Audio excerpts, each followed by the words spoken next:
제가 적어온 대로 하겠습니다. 저는 2011년 12월 11일 주사랑교회 청년부 찬양간사로 처음 부임하였습니다. 첫째 아들이 아직 100일도 되지 않았을 때였습니다. 예수전도단에서 그저 하나님 찬양하는 것이 좋았던 저에게 교회에서 사역자로 찬양하는 것은 피하고 싶은 새로운 도전이었습니다. 그 당시를 떠올려 보면 매주 많이 긴장했던 것 같습니다. 한 달이 채 되기도 전에 2번의 속도 위반 과태료 고지서를 받았으니 말입니다. 그럼에도 불구하고 이토록 부족한 제가 이 자리에 설 수 있는 것은 하나님께서 담임 목사님을 비롯한 주사랑교회 모든 분들의 인내와 사랑을 통해 보여주신 은혜 덕분입니다. 많은 분들이 동의하지 않으실 수 있지만 저는 앞에 서는 것이 여전히 부끄럽고 피할 수 있다면 피하고 싶은 사람입니다. 이번 주간에 이제는 13살이 된 첫째 아들이 이렇게 제게 물어왔습니다. 아빠에게 설교도 하래? 저기 앉아 있는데요. 누가 시킨 거야? 담임 목사님이 하라 그런 거야? 제가 그래서 응 대답했더니 바로 돌아온 답이 그럼 뭐 해야겠네. 네. 그래서 저는 오늘 여러분들과 요한복음 15장 5절을 통해서 그가 내 안에 내가 그 안에라는 제목으로 하나님과의 친밀함인 예배에 대한 짧은 메시지를 나누고자 합니다. 이런 속담이 있습니다. 무지자무회 또는 무지무회, 모르면 두려움이 없다라는 뜻입니다. 실제 과학적으로 어느 정도 증명된 사실이라고도 합니다. 쉽게 말하면 무식하면 용감하다라는 말입니다. 그리고 사랑하면 담대해진다라는 말도 있습니다. 조금 다른 말로 하면 사랑받으면 용감해진다라고 할 수 있겠습니다. 여러분은 사랑하고 계신가요? 누구를 사랑하고 계신가요? 그러면 또 다른 하나는요, 여러분은 사랑받고 계신가요? 아멘. 누구로부터 사랑받고 계신가요? 네, 내가 사랑하는 대상, 또 사랑받고 있는 대상을 한번 떠올려 보시면서 오늘의 말씀을 함께 같이 가보시면 좋을 것 같습니다. 저희 가정에는 아들 셋이 있습니다. 막내가 6살입니다. 6살 막내는 자신이 사랑받는 존재라는 것을 참 잘 아는 것 같습니다. 마치 무엇을 해도 본인은 다 되는 줄 알고 있습니다. 곧 그렇지 않다는 것을 알게 될 날이 올 텐데 말입니다. 그럼에도 불구하고 막내 아들은 요즘 부쩍 아빠인 저와 함께하는 시간을 가장 원합니다. 그리고 말합니다. 아빠, 나랑 오늘 놀 수 있어? 또 제게 다가와서 아무 때나 뽀뽀를 합니다. 저희 아들은 사랑받는다는 사실을 잘 알고 있기 때문에 용감하고 담대하게 행동합니다. 저를 향한 모든 행동과 말에 자연스러움이 묻어 있습니다. 저는 저의 막내 아들을 참 사랑합니다. 그리고 하나님께 감사합니다. 그래서 오늘 여러분들에게 한 가지 질문을 드리고자 합니다. 여러분 한번 상상해 보시면 좋겠습니다. 아담과 하와는 에덴 동산에서 어떻게 예배를 드렸을까요? 네, 한번 아주 짧은 시간이지만 한번 상상해 보시겠습니까? 에덴 동산에서 아담과 하와는 어떻게 하나님을 예배했을까요? 많은 시간을 드릴 수 없을 것 같습니다. 그렇지만 여러분들이 생각했던 거 집에 돌아가서든지 아니면 셀 모임 때 한번 이렇게 답해 보셔도, 나눠 보셔도 좋을 것 같습니다. 성경은 그들이 어떻게 예배했는지 명확하게 말씀하고 있지는 않습니다. 다만 말씀을 통해서 상상해 볼 수는 있습니다. 창세기 3장 8절 9절 말씀입니다. 그들이 그날 바람이 불 때 동산에 거니시는 여호와 하나님의 소리를 듣고 아담과 그의 아내가 여호와 하나님의 낯을 피하여 동산 나무 사이에 숨은지라. 여호와 하나님이 아담을 부르시며 그에게 이르시되 내가 어디 있느냐. 사실 이 말씀은 선과학을 알게 하는 그 나무를, 그 과실을 그들이 먹은 이후에 하나님이 찾아오신 장면입니다. 그렇지만 이 말씀을 보면서 한번 상상해 보게 되었습니다. 이 말씀에 보면 동산에 거니시는 여호와 하나님의 소리라는 말씀이 나와 있고, 또 다른 부분에 있어서는 여호와 하나님이 아담을 부르시며 라고 이렇게 적혀 있습니다. 하나님은 이날, 바로 이날만 동산을 거니셨고 이 날에만 아담의 이름을 부르셨을까요? 제 생각에는 그러지 않으셨을 것 같습니다. 이것은 그들에게 자연스러운 일, 평소에도 하나님은 아담과 함께 동산을 거니셨고 아담과 하와의 이름을 부르셨을 것입니다. 하나님과 만남이 있던 장소, 창조주이신 하나님을 찬양하고 높이고 경배하던 장소로 하나님은 오셨을 것입니다. 그래서 한번 생각해 봤습니다. 어떻게 예배했을지. 상상해 보는 겁니다. 말씀이 그렇게 가르치고 있는 건 아닌데요. 상상해 보았습니다. 아담과 하와가 아마 하나님이 베풀어 주신 에덴 동산에 있는 수많은 자연들을 보면서 와, 정말 아름답다 이렇게 얘기했을 겁니다. 제가 연기 같은 건 부끄러워서 잘 못하니까요. 그렇지만 또 하나님이 만들어 주신 그 실과들을 먹으면서 와, 이게 어쩜 이렇게 맛있을 수가 있지? 라고 하면서 하와에게 또 아담에게 서로 맛있는 어떤 과일들을 추천해 가면서 먹었을 것입니다. 그런데 그때 동산에 거니신 하나님의 소리를 들었을 거고 또 아담과 하와를 부르시는 소리를 들었을 것 같습니다. 그러면 손살같이 달려가서 하나님, 이거 정말 맛있는데 이거 어떻게 만드신 거예요? 라고 물어봤을 것 같습니다. 그리고 이 아름다운 자연을 보면서 하나님, 이 새소리는 어떻게 이렇게 아름다운 소리를 내도록 만드셨어요? 라고 얘기하면서 하나님에게 하나님, 정말 당신 짱이에요, 이렇게 얘기했을 것입니다. 저는 하나님을 이렇게 예배했을 것이라고 에덴에서 예배를 상상해 봤습니다. 더 리얼하게 했다면 더 이렇게 전달이 잘 됐을 텐데 제가 할 수 있는 최선이었던 것 같습니다. 이처럼 에덴의 만물들을 보면서 느꼈던 수많은 아름다움 속에서 비교할 수 없는 가장 아름다운 창조주이신 그분을 완전하게 예배했을 것입니다. 이런 일이 있었습니다. 제 막내 아들 이야기를 조금씩 더 하게 되는데요. 아들이 무언가를 가지고 놀다가 장난감이 부러진 것인지 분리된 것인지 아직까지 인지하지 못하니까 그것을 저에게 시무룩한 표정으로 가져왔습니다. 그러면 제가 자세하게 살펴보고 이것이 부러진 게 아니라 분리된 거구나. 그래서 제가 앞에서 고치는 신용을 하는 거죠. 그래서 도 해보고 그 다음에 꽉 낀 다음에 고친 장난감을 딱 보여줍니다. 그러면 막내가 아직까지는 놀랍니다. 와, 그건 분리된 거지 부러진 게 아니었거든요. 근데 아들은 그것을 인지할 수 없으니까 아빠가 그것을 했다는 사실에 너무 크게 놀랍니다. 그래서 와, 아빠 짱이야 이러고 그대로 그냥 자기가 할 일로 다시 달려갑니다. 하나님은 저에게 새 아들을 주셨는데 이 아이들을 양육하면서 경험하게 되는 소소한 일상을 통해 하나님과의 친밀함을 기억하게 하십니다. 제가 예수전도단에서 섬기고 있으니까 저희 단체 이야기를 거의 처음 하는 것 같은데요, 조금 하면 좋겠습니다. 여러분에게 예수전도단이라는 단체 이름이 어떻게 느껴지십니까? 예수전도단. 요즘에 예배하는 팀들의 이름이 많거든요. 선교단체 이름도 많고 CCC, 내비게이터 이런 이름도 있고 아이자야 61, We Love, 제이어스. 근데 갑자기 예수전도단. 그럼 어떻게 느껴지세요? 지금 웃으시는 분들은 어쩌면 저랑 비슷한 생각을 하셨는지도 모르겠습니다. 근데 제가 대학생 때 저가 속해 있는 이 단체에 대해서 이런 마음이 정말 있었습니다. 이름이 좀 너무 원색적이고 원초적이고 좀 너무 적극적인 것 같았습니다. 그래서 저한테 그런 고민이 있을 즈음에 저희의 선배들도 그런 질문을 이 단체의 설립자인 분에게 했던 적이 있다는 일화를 듣게 됐습니다.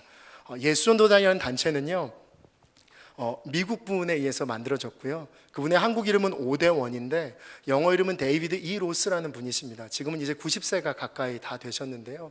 그분에게 이렇게 물어봤다고 합니다. 저희 선배들 중에 누군가가 목사님, 저희 단체 이름이 좀 하고 뒷말을 떼기도 전에 목사님은 그것을 알아들으신 것 같습니다. 그래서 이렇게 답하셨다고 합니다. 우리가 가장 사랑하는 분이 누구죠? 그랬더니 예수님이죠. 그러면 이 복되신, 이 복음이신 예수님을 우리가 전하지 않고서는 나는 가만히 있을 수가 없습니다. 그래서 우리는 예수님을 전해야 됩니다. 그래서 우리의 이름은 예수전도단이고 나는 이 이름을 너무나 사랑합니다. 제가 그 일화를 듣고 난 이후로 지금까지 한 번도 저희 이름에 대해서 부끄러워한 적이 없고 이 이름을 너무너무 사랑하게 됐습니다. 그리고 새롭게 깨달은 사실 하나는 우리의 이름에는 분명한 하나님께서 부르신 그 복음과 그것을 어떻게 해야 되는지 우리에게 가르치는 너무나 명료한 하나님의 그 명령이 있다는 걸 알고 또 더 많이 사랑하게 됐습니다. 선교단체인 예수전도단에는 복음을 전하기 위한 뚜렷한 목적을 가진 다양한 사역들이 있습니다. 캠퍼스, 그러니까 대학생들 대상으로 또 복음을 전하기도 하고 복음을 전하도록 훈련하는 사역이고요. 또 한국에 들어와 있는 외국인들을 섬기는 외국인 사역이 있습니다. 또 NGO 사역이 있고요. 또 DTS라는 예수제자 훈련학교라는 사역이 있습니다. 또한 청소년들을 담당하는 청소년 사역도 있습니다. 그런데 이 모든 사역들은 항상 무엇보다 먼저 예배를 드립니다. 그리고 그 예배 안에서 하나님을 만나고 하나님께서 하시는 일을 보고 말씀하시는 것에 순종하고 또 일어나고 이루어지게 됩니다. 그리고 하나님께서 하나님이 정하신 그때에 어떠한 열매들을 맺게 해주십니다. 그리고 예수원도단에는 캐치프레이즈가 있는데요, 들어보신 분이 있으실 것 같아요. 저희는 그를 알고 그를 알리자라는 캐치프레이즈를 가지고 있습니다. 저와 여러분은 하나님과의 만남을 통해 그분을 알미 없다면 하나님이 어떠한 분이신지 알릴 수가 없습니다. 그래서 누군가가 예배가 무엇입니까? 라고 묻는다면 단순하지만 명료하게 예배는 하나님과의 만남이라고 답할 수 있겠습니다. 우리가 하나님을 모른다면 어떻게 하나님을 예배할 수 있으며 하나님을 알릴 수 있겠습니까? 성경은 하나님께서 자신의 기쁘신 뜻을 따라 만물을 지으셨다고 우리에게 가르쳐 주고 있습니다. 만물을 지으셨을 때 분명한 목적이 있으셨다는 것입니다.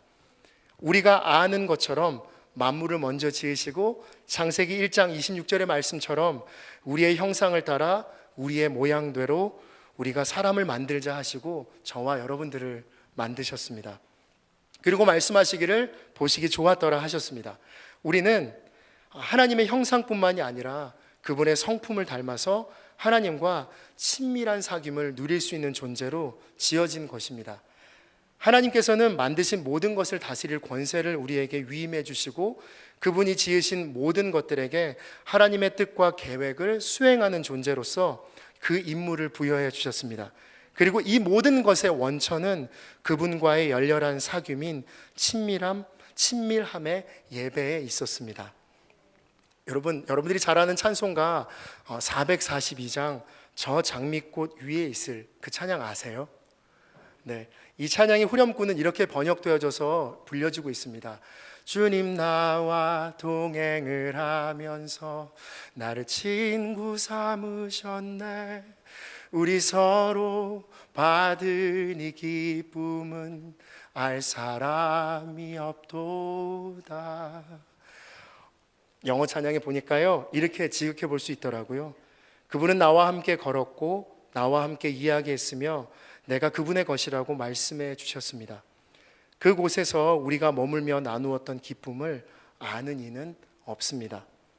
그리고 여러분, 이 찬양의 3절 가사는 어떻게 번역되어져서 불려지는지 알고 계십니까? 가사를 한번 보시면요, 밤 깊도록 동산 안에 주와 함께 있으려 하나 괴로운 세상에 할 일 많아서 날 가라 명하신다 라고 적어서 부르고 있습니다.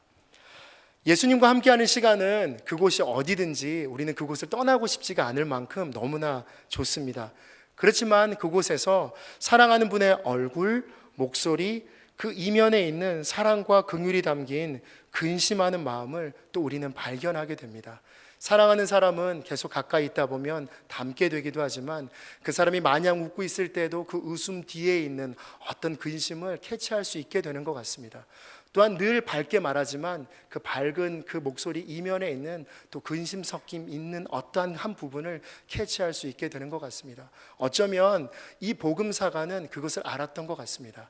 이 사람도 하나님과 같이 있는 것이 너무 좋아서 그곳이 밤 깊도록 떠나고 싶지 않았던 것 같습니다. 그렇지만 밤 깊도록 동산 안에 계속 있으려고 했지만 근심 섞인 하나님의 목소리가 나로 하여금 하나님의 마음이 있는 저 세상으로 가라고 명하신다는 그 음성으로 들었던 그는 이 찬양의 뒷부분에 그 내용이 나와 있진 않지만 분명히 하나님의 근심이 있는 그곳, 하나님의 시선이 있는 그곳으로 하나님을 사랑하는 마음으로 나아갔을 것입니다.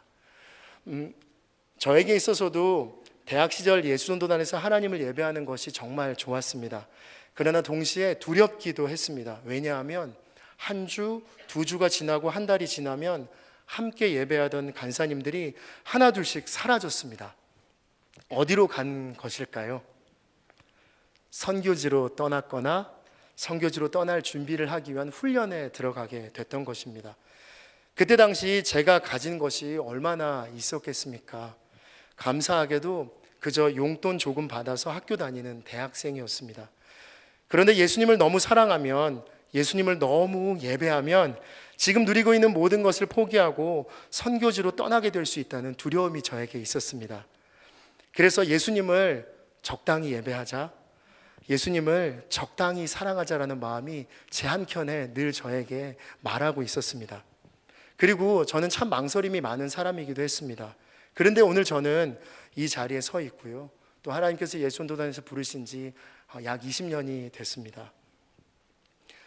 유튜브 채널 중에 잘잘법이라는 채널이 있습니다. 아시는 분들이 있을 것 같은데요, 잘 믿고 잘 사는 법이라는 채널입니다. 거기에 나온 김학철 목사님, 김학철 교수님이 이런 이야기를 한 적이 있습니다. 카이로스는 깊이와 두께로 흐르는 시간이다, 이렇게 이야기했거든요.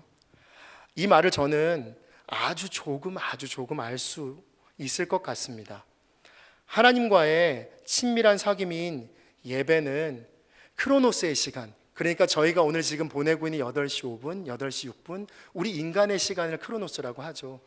우리들은 하나님과의 친밀한 사귐인 그 예배 안에서 크로노스의 시간을 살고 있지만, 그 예배는 바로 카이로스를 경험하는 시간이라고 저도 동의하게 되고 생각하게 됩니다.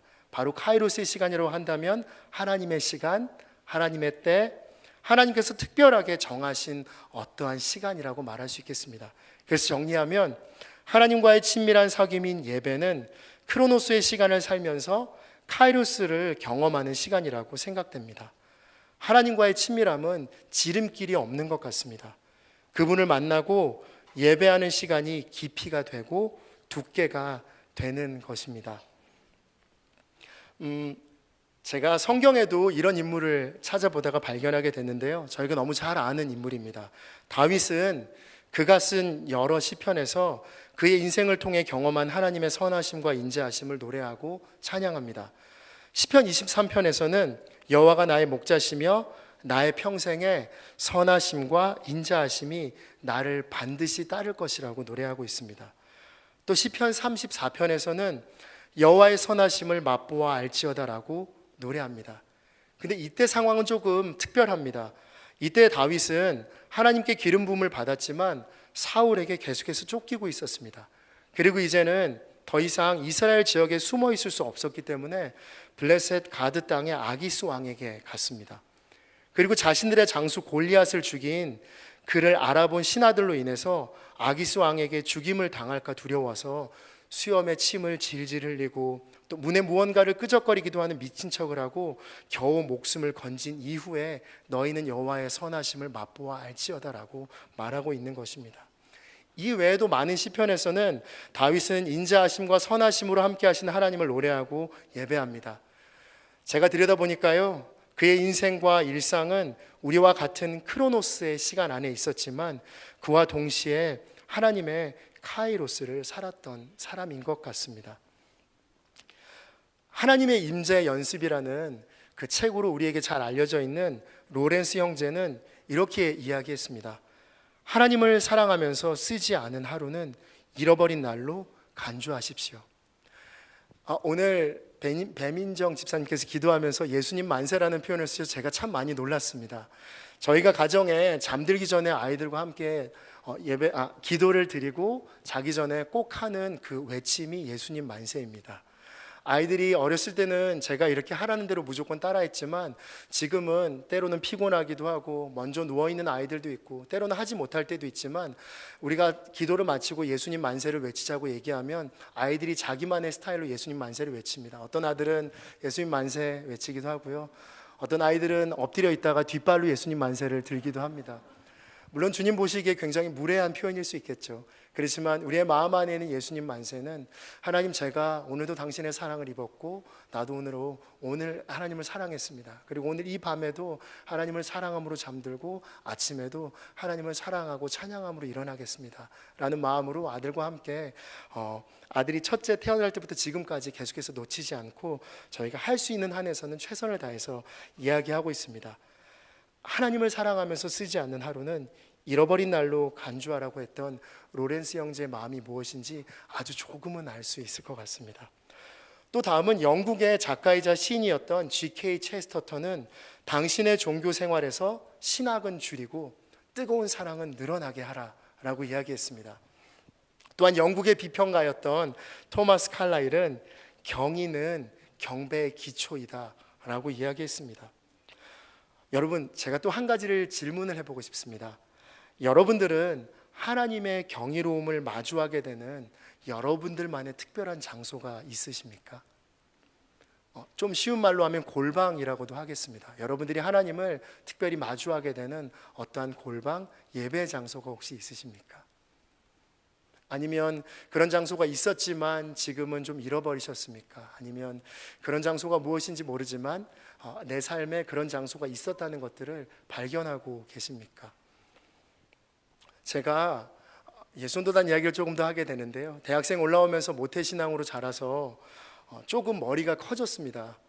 선교단체에서 하나님에 대해서, 예수님에 대해서, 성령님에 대해서, 복음에 대해서 조금 배우다 보니까 제가 머리가 많이 커졌더라고요. 그래서 집에 돌아와서 부모님들이 성경에 대해서 또 어떻게 살아야 되는지 말씀하실 때 속으로 조금은 판단하는 마음들이 생겨났습니다. 그래서 흔히 말하는 그 기복신앙이라고 말하는 것 제대로 알아야 정말 맞겠지만 정말 잘 모를 때 우리 부모님은 왜 계속해서 복을 주시는 하나님에 대한 이야기만 많이 할까라고 하는 마음에 부모님을 판단했었습니다. 그런데 제가 어느 날 아침에 일찍 일어났으니까 부모님께 인사를 드리고 대학교에 가려고 나가는 찰나에 잠깐 열려있는 안방의 문을 보고 인사를 드리려고 갔습니다. 그런데 그 조금 열려있는 그 방에서 그 낮은 침대를 사용하시는데 침대 오른편에 무릎 꿇고 앉아 계시는 아버지의 모습을 봤습니다.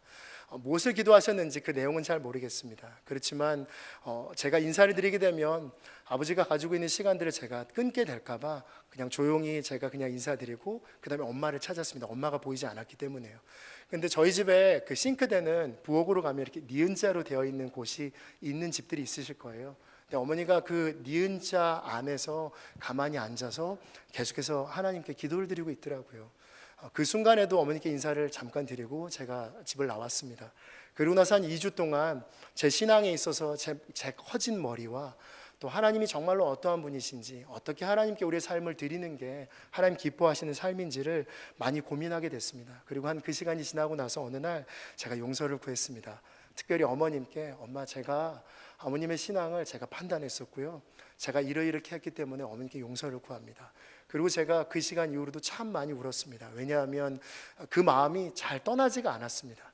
그렇지만 그럼에도 불구하고 어머니가 해주셨던 이야기, 또 아버지를 통해서 지속적으로 보아왔던 그 하나님을 향한 그 태도는 저의 그 신앙의 인생에 있어서 제가 하나님께 어떻게 저의 삶을 드리는 것이 하나님이 기뻐하시는 삶인지를 알게 되었습니다.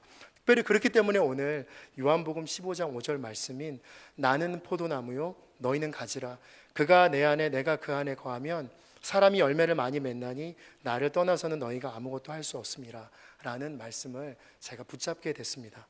말씀을 보니까요, 포도나무 되신 예수님께서는 농부이신 하나님의 말씀에 완전하게 순종해서 우리들을 당신의 나무에 접붙여 주셨습니다. 저와 여러분은 나를 떠나서는 너희가 아무것도 할 수 없다라는 말씀처럼 하나님을 떠난다면 우리는 말라 비틀어진 가지가 되어버릴 것입니다. 나무에 붙어있는 가지가 그 나무로부터 수분과 양분을 공급받아 자라나고 열매 맺는 것과 같이 오늘도 하나님은 우리에게 당신의 친밀함으로, 또 생명으로 초대하시고 만나십니다. 저는 그것이 예배라고 배우고 있습니다.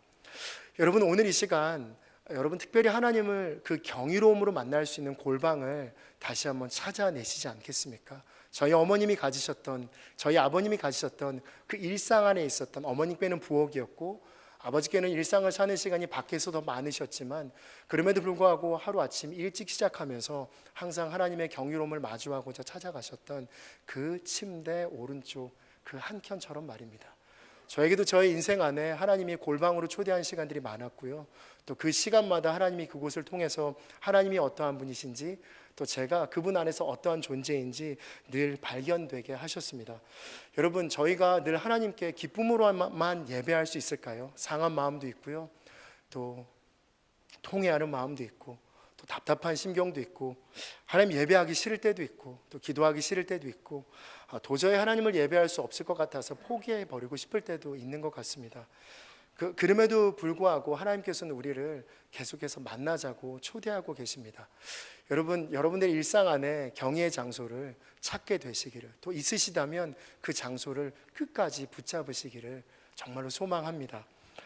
저에게 있어서 특별히 이 부분을 하나 소개해드리고 오늘의 이 메시지를 마치고자 합니다. 제가 우리 주사랑교회 안에서 함께 사역했던 당시에는 전도사님이셨던 심영진 목사님이 저에게 있어서는 갑작스럽게 예수전도단 사역을 사임하시고 또 다른 스텝으로 옮겨가셨습니다. 그리고 저에게 그 리더의 자리를 맡기셨습니다. 정말 너무너무 힘들었고, 왜냐하면 저는 정말 그런 경험도 없고, 서두에 말씀드린 것처럼 피하고 싶다면 모든 것이 피하고 싶고, 가운데 서고 앞에 나오는 게 너무 어려운 사람이어서 더욱 그랬던 것 같습니다.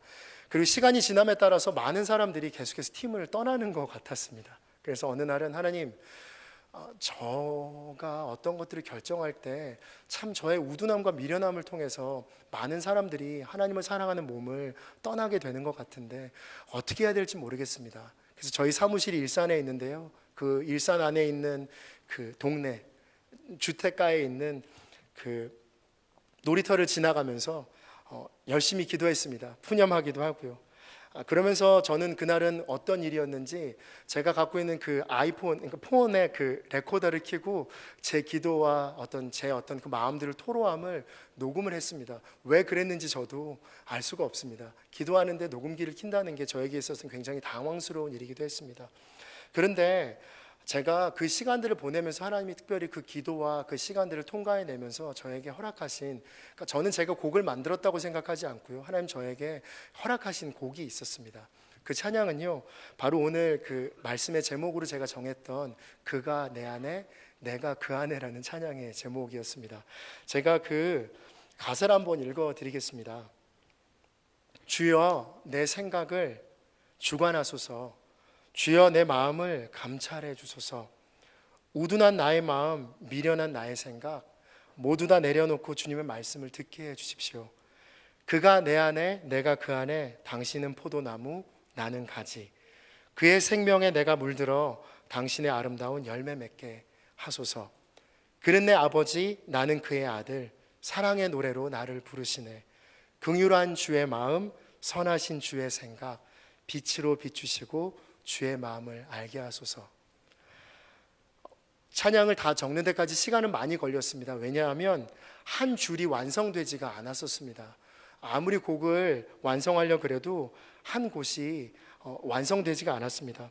오랜 시간 동안 찾을 수가 없었습니다. 여러 달이 지나고 제시 펜 루이스라는 사람의 책, 십자가의 도라는 책을 읽고 있었습니다.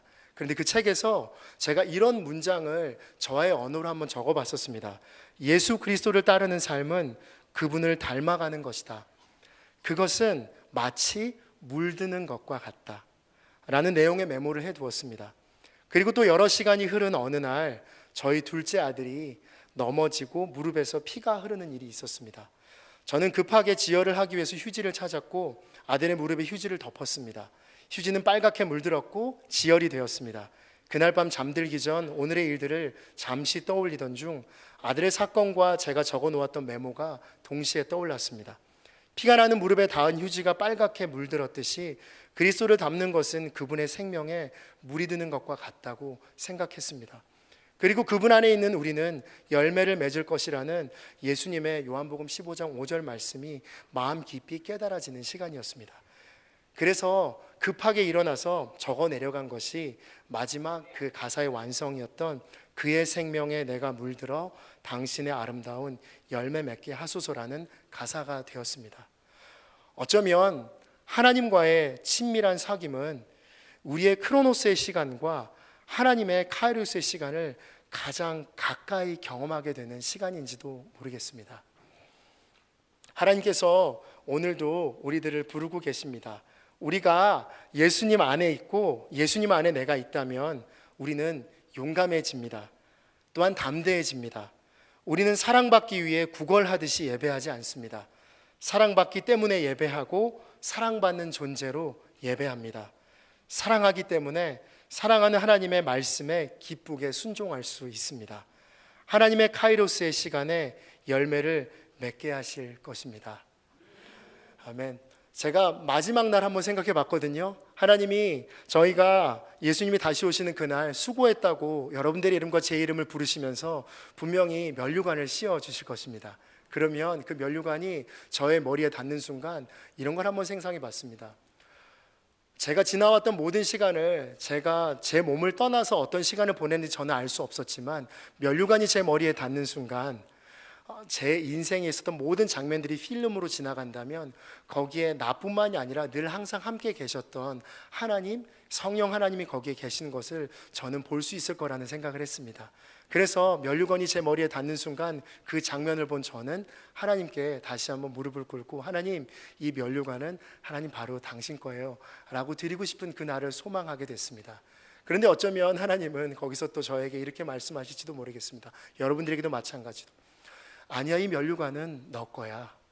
그런데 제가 아니에요, 하나님이 다 하셨잖아요, 이 면류관은 하나님 당신 거예요. 아니, 너 거래도? 그러면 제가 다시 아니에요, 이건 하나님 거예요 라고 얘기하겠지만, 어쩌면 하나님은 아니야, 이건 정말 너가 한 거야 라고 얘기하면서 저에게 면류관을 씌워드릴 때 저는 면류관을 씌움 받을 겁니다, 여러분들과 함께.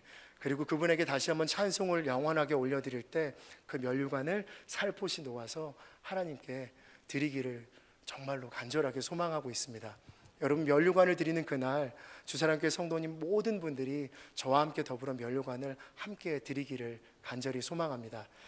하나님께서 나는 포도나무요 너희는 가지라, 그가 내 안에 내가 그 안에 거하면 사람이 열매를 많이 맺나니 나를 떠나서는 너희가 아무것도 할 수 없음이라 말씀하십니다. 그 열매가 이 땅에서 맺혀질 수도 있고, 어쩌면 우리가 예수님께서 다시 오셔서 완성되는 그 하나님의 나라 안에 우리는 그 나라로 선물로 받는 열매를 받게 될지도 모르겠습니다. 여러분, 우리가 성령님을 의지해서 날마다 하나님께 나아가서 그분의 깊은 곳까지, 또 그분이 우리의 깊은 곳까지 와서 우리가 깊이 하나됨으로 하나님을 따라가는 저와 여러분들이 되기를 정말로 간절히 기도하고 소망합니다. 아멘. 제가 준비한 건 여기까지입니다.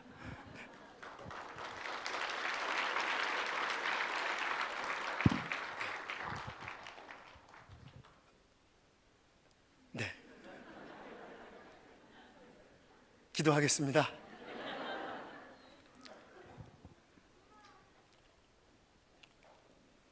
하나님 아버지, 저와 우리를 사랑받는 존재로 여겨주셔서 감사합니다. 하나님, 우리가 사랑받기 위해서 예배하는 사람들이 아니라 사랑받은 존재로 하나님을 예배하도록 우리를 아들과 딸 삼아 주셔서 감사합니다. 하나님, 오늘 우리에게 허락하신 말씀처럼 나는 포도나무요 너희는 가지니 그가 내 안에 내가 그 안에 있으면 열매를 많이 맺게 될 것이라고 말씀하신 주의 말씀 앞에 하나님, 제가 감사를 가지고 하나님을 만나는 그 경의를 마주하는 장소로 나아가기를 원합니다. 하나님, 우리를 부르시는 그곳이 부엌이든, 또 우리가 일상생활을 가장 많이 하는 집 안의 어떤 공간이든, 아니면 우리를 불러주신 그 직장의 어떠한 일터든 학교든, 하나님, 우리가 그곳 안에서 하나님을 깊이 만나는 그 장소를 더 깊이 사모하기를 원합니다. 하나님, 우리에게 예배당에서만 예배하는 것이 아니라 하나님, 우리의 몸을 하나님이 기뻐 받으실 만한 거룩한 산 제사로 드리라고 말씀하셨는데, 하나님, 우리 안에 계신 성령께서 그렇게 예배할 수 있도록 인도하실 줄로 믿습니다. 하나님께서 우리는 그래서 예배당에서도 하나님을 찬송하고 우리를 부르신 모든 공간 안에서, 모든 시간 안에서 하나님의 이름을 찬송하고 높이겠습니다. 하나님 한 분만 영광 받으시옵소서. 다시 한번 우리를 아들 삼으시고 딸 삼으시고 우리의 아버지 되시고 왕이신 하나님을 찬송하고 높여드립니다. 예수 그리스도의 이름으로 기도했습니다. 아멘.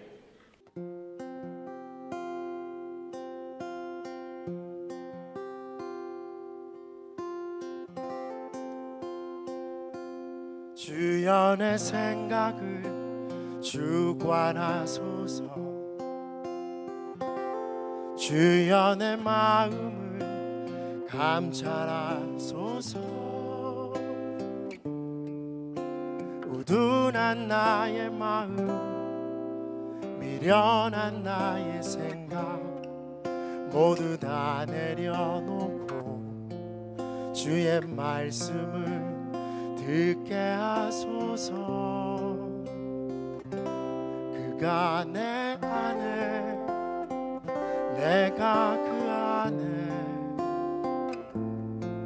당신은 포도나무 나는 가지 그의 생명에 내가 물들어 당신의 아름다운 열매 맺게 하소서.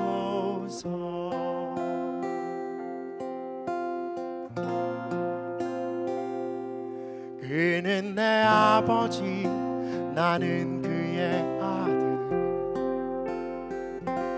사랑의 노래로 나를 부르시네.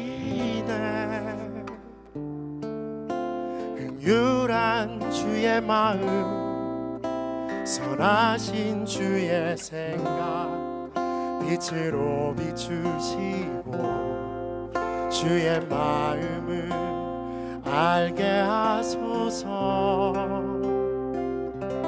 그가 내 안에 내가 그 안에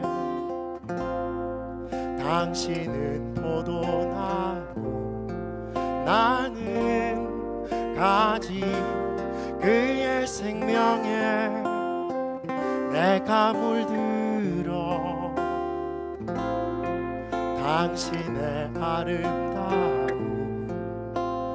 열매 맺게 하소서. 그가 내 안에 그가 내 안에 내가 그 안에 당신은 포도나무 나는 가지 그의 생명에 내가 물들어 당신의 아름다운 열매 맺게 하소서. 그의 생명에 내가 물들어 당신의 아름다운 열매 맺게 하소서.